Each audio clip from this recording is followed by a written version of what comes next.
Today on the YY Family, my dad's gonna show me how a telephone works. And my mom's taking me to Australia to find out about coral reefs. Grandpa's taking me all the way to the sun to find out why it shines. And Grandma's gonna show me where mountains come from. And Uncle Scopo and Uncle Micro are gonna explain why we taste and smell things. Scopo, is this too salty? Yeah, science is wonderful. I like it.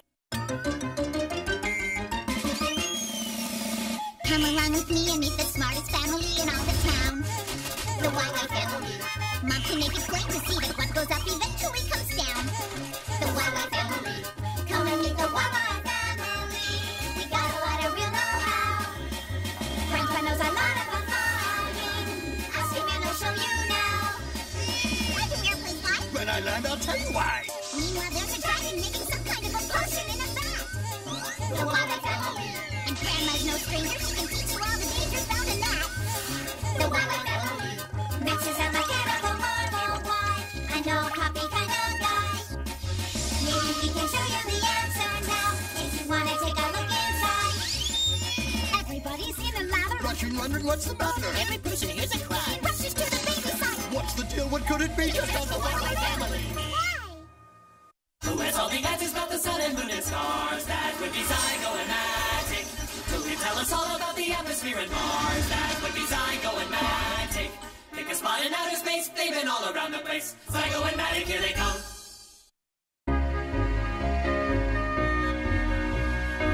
You'd better wear this, my boy. The sun is shining strong today. Okay, but can you tell me why the sun shines? Well, it's very simple, really. The sun is made of hot gases. So hot they produce lots of explosions and an enormous amount of energy. Hey, where is everybody? Wait for me!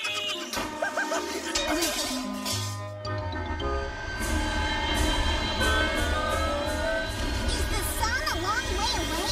Oh, it's only about 93 million miles. But with my brand new Turbomatic space drive, we'll be there in no time. Hold on tight. Raise thermal shield. Thermal shield up. Raise anti-sun ray shield.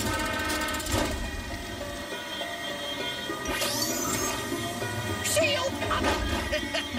There you are. Now we're well protected against the sun's heat and light.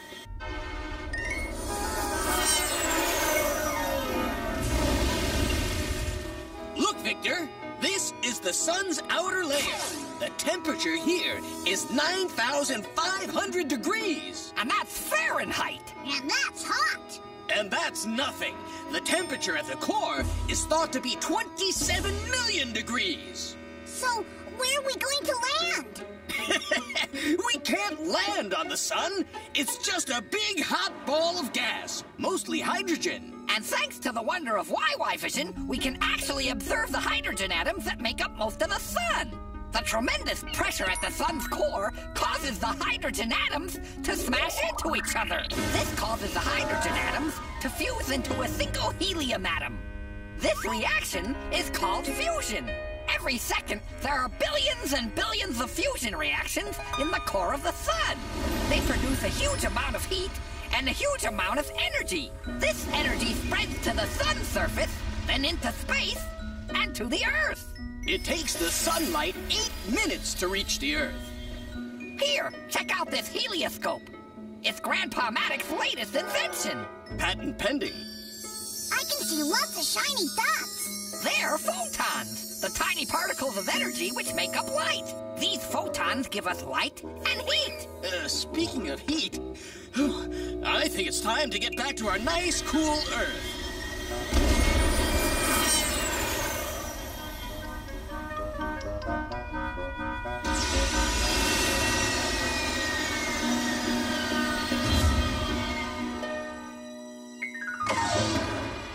Oh, there you are. You're just in time for lunch. We decided to have our picnic.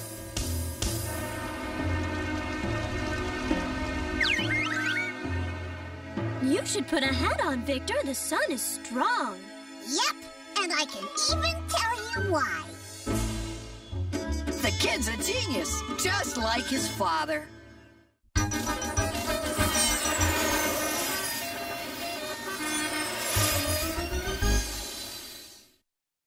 How does it do this? How does it do that? Max is the one with the electronic knack.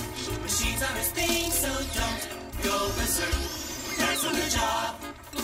You'll find out how they work. And for dessert, Victor, we have some really yummy yogurt. Oh, goody. Open the hangar door. Here comes the airplane. No landing clearance. YY Workshop. Hello? Hello, Max? Oops. Oh, hello, dear. Hello, darling. I'm here with Victor, who refuses to eat his yogurt. Hi, Dad. Listen, Dad, I've been meaning to ask you, how does the telephone work? You're not just asking that so you won't have to eat your yogurt, are you? Me? Oh, no, never! Well, to explain it properly, I'm going to need 2 empty yogurt containers. Think you can find a couple for me? I guess so. Good. You work on that, and I'll be right there. I finished off 2 yogurts, Dad. Perfect. Let me have the empty containers. First, we need to understand that all sound is produced by vibrations. These vibrations travel in waves. Now, sound has to travel through something. Most of the sounds we hear travel through the air around us. But sound can travel through other things, like this string when it's stretched between 2 containers. Like this, Dad! Ah! Thank you, Victor. You've just demonstrated the principle of the telephone. Just replace the yogurt containers with the receiver and the string with wire, and bingo! You've got a telephone! A weak electric current runs through all the phones in the world. It's this current that lets us transmit our voices over a long distance. Let's check out the receiver. Here in the mouthpiece, there's a small microphone.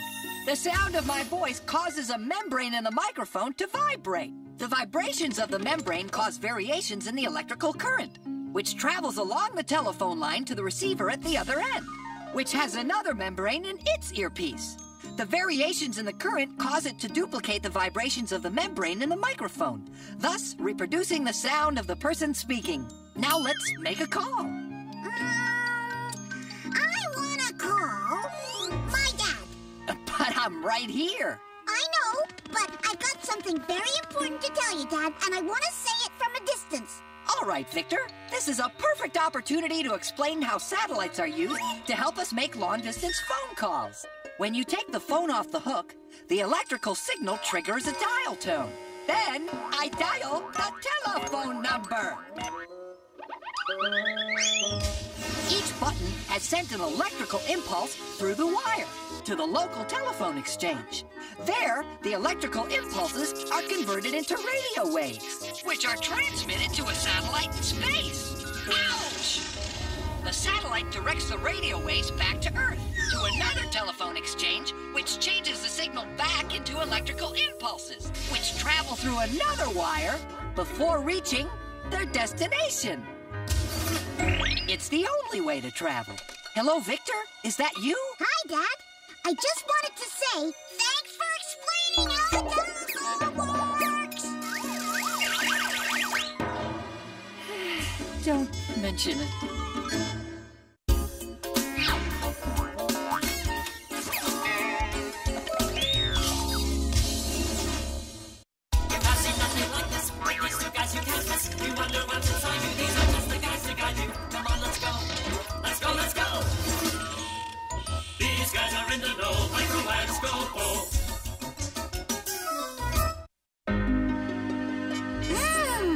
Something smells great.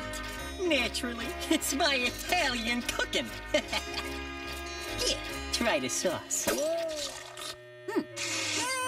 think it needs salt. Hey, how about a little tomato sauce with that salt, huh?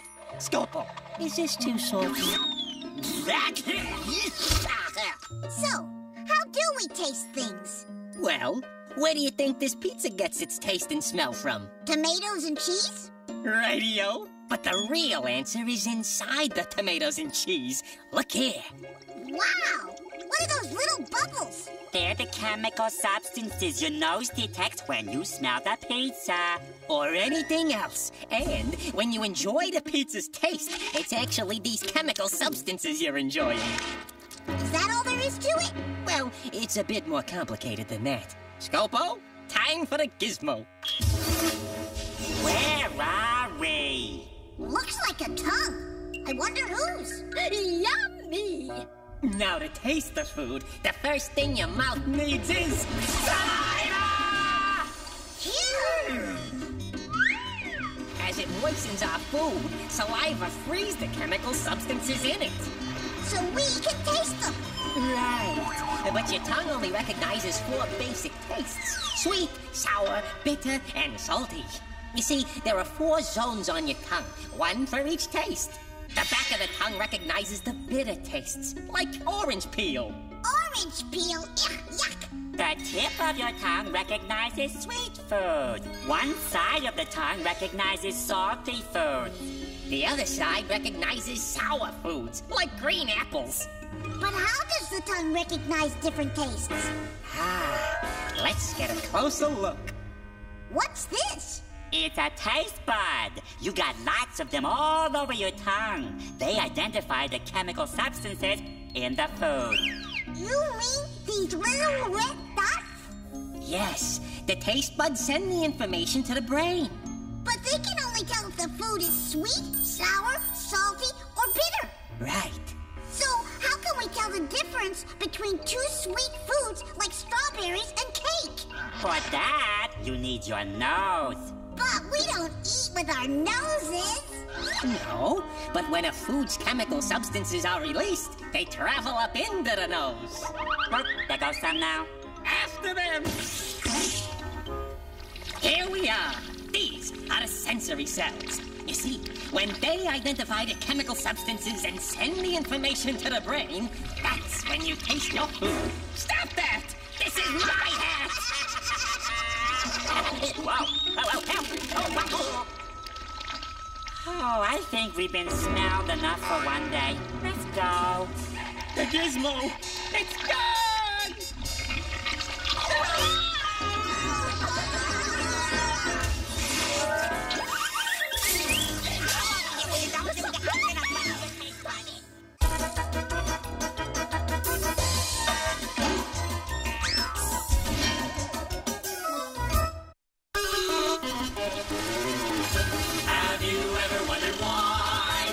The ocean's lightning, thunder, what the earth is like down under. Why there's wind and snow and rain. Let earth and basalt explain. It's sure gonna be fun showing the slides from our last mountaineering trip. How did that get in there? That's a great picture, Uncle Micro. Hey, Uncle Scopo, can I go with you the next time you go mountain climbing? I don't know. It may be a while. The mountains are kind of far away. Where do mountains come from? Well, they're caused by the... I think what a scopo means is that you should ask your grandmother. Grandma! Grandma, where do mountains come from?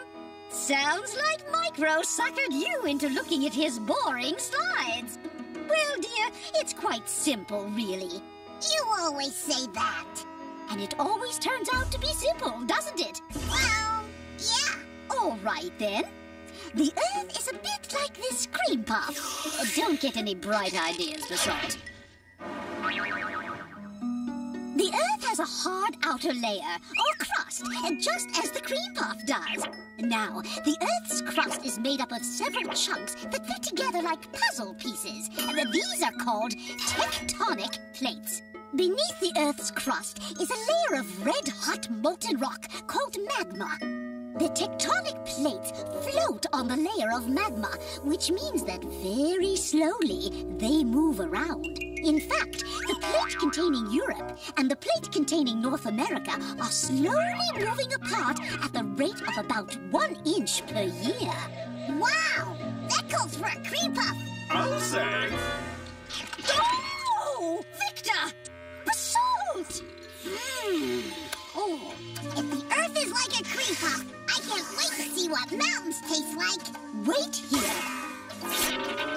When two tectonic plates drift apart, they produce cracks in the Earth's crust called faults. Faults. All right, got it. And, what about mountains? Hold on. Now, when two tectonic plates come together, they do so with enough force to push up and fold the Earth's crust. And that forms mountains.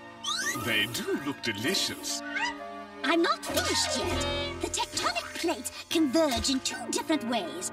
We've already seen how the plates collide and push up mountains, like the Alps or the Himalayas. Of course, the movement of the Earth's crust is much slower than this.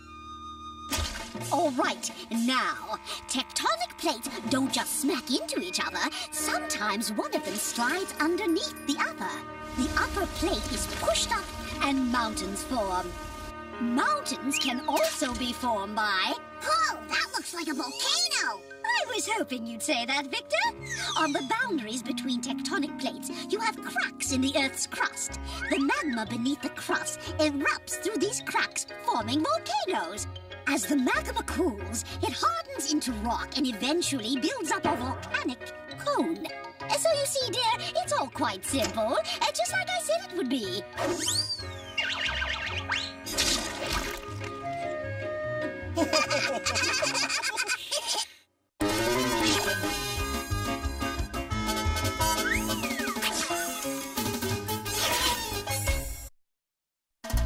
Hey, the questions that you have are not too serious. The animals and plants are not so mysterious, so have no fear.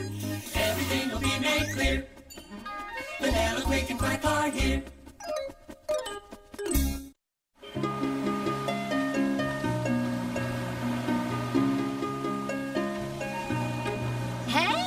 Look what I found.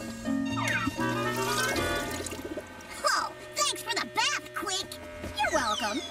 Look, Victor, check out this shell I found. Shell? It kind of feels like a rock, and it looks like a plant. Hey, Mom! Quick found something really weird. It's a piece of coral. Oh, what's coral? It's a rare plant that lives in the water. Don't you ever listen? He said it felt like a piece of rock. How could it be a plant?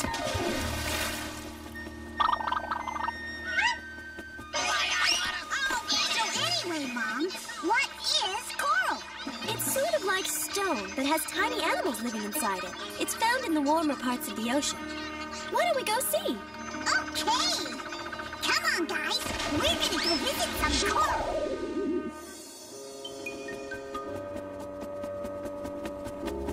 G'day, mate. Welcome to Australia. This is the Great Barrier Reef. It's the greatest concentration of coral in the world. It's over 1,000 miles long, and it's made completely of coral. Coral needs light, and that's why it lives in warm, shallow water. Hey, Mom, it's moving. That's a coral polyp, one of the tiny animals that live within the coral. Wow, what pretty colors. Yes, there are tiny plants called algae that live with the polyps. They give the coral its colors. There are over 340 different types of coral. They come in different shapes and sizes. Careful, don't touch it. Why not? Because the polyps are very fragile. You might hurt them by accident. Also, some species of coral can give you an itchy, burning rash. So, where does the coral come from? The polyps spend their entire lives making it. Take a look. Polyps are soft-bodied animals. Polyps don't move around. Once they choose a spot, they stay there. All their lives, polyps produce a substance called calcium under their feet. Calcium is what our bones are made of. Over time, the layers of calcium build up and form coral reefs. So the coral is sort of like the skeleton of the polyps. Hey, kid! Nice comparison. It's a very slow process. To produce 6 feet of coral reef can take as long as 500 years. Hey, this is a strange-looking island. It's called an atoll. An atoll? An atoll. It's actually a ring-shaped coral reef covered with sand. I like it.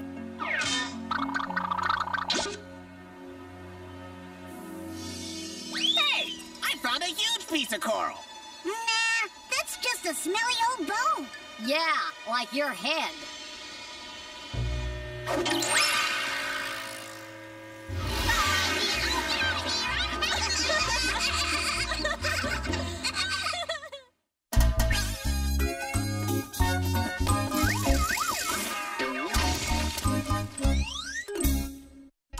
Well, Victor, what'd you learn today? Oh, tons of neat stuff. I learned that the sun is a huge burning ball of hydrogen gas.